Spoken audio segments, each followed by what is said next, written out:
আমি বলছি সবাই আসার দরকার নাই।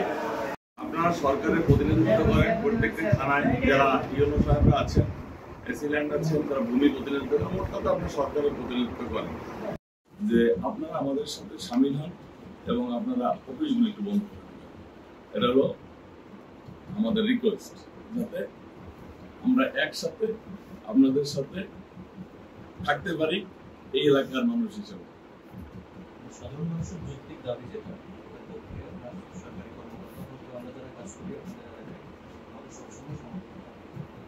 আমাদের সাথে যে বৈষম্যমূলক আচরণ করা হচ্ছে, আপনারাও এই অঞ্চলের মানুষ, আমরা আশা করি সকল সাংবাদিক পেশাগত দিকে যে যেখানে আছেন, স্কুলের শিক্ষক, জেলে, কামার, কুমার, অফিসার বৃন্দ, সকলেই আমাদের প্রাণের দাবি বাগেরহাটের 4টি আসন।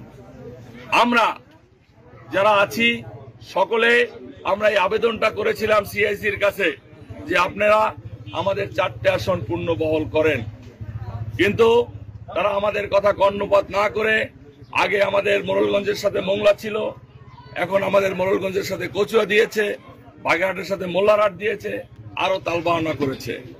আমরা এর তীব্র প্রতিবাদ জানাই।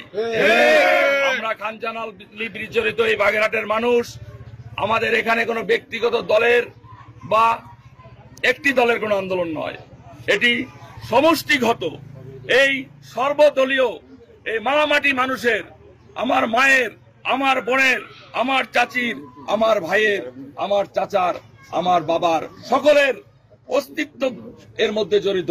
এবং অবশ্যই সিইসিকে মেনে নিতে হবে। আমার মনে হয় সিইসি শেখ হাসিনার এজেন্ডা বাস্তবায়ন করার জন্য, দেশের নির্বাচন ব্যবস্থাকে গোলমালের জন্য, ডিলে করার জন্য, বিলম্বিত করার জন্য সিইসির এই সিদ্ধান্ত পরিবর্তন করে 4টি আসন পুনর্বহালের দাবিতে সম্মিলিত কমিটি, সংগ্রাম কমিটি আহত হরতাল চলছে। কথা স্পষ্ট, আপনারা জানেন আজ 1 সপ্তাহ ধরে আমাদের আন্দোলন চলছে বাগেরহাটে। আজকে রাস্তাঘাট অবরুদ্ধ, মোল্লাহাট থেকে শুরু করে মোংলা পথ পর্যন্ত। আর স্পষ্ট বলতে চাই, সিইসি সাহেব যে সিদ্ধান্ত দিয়েছেন, এই সিদ্ধান্ত আমরা মানি না, ঐক্যজোট মানে না, সংগ্রাম পরিষদ মানে না, বাগেরহাটবাসী মানে না।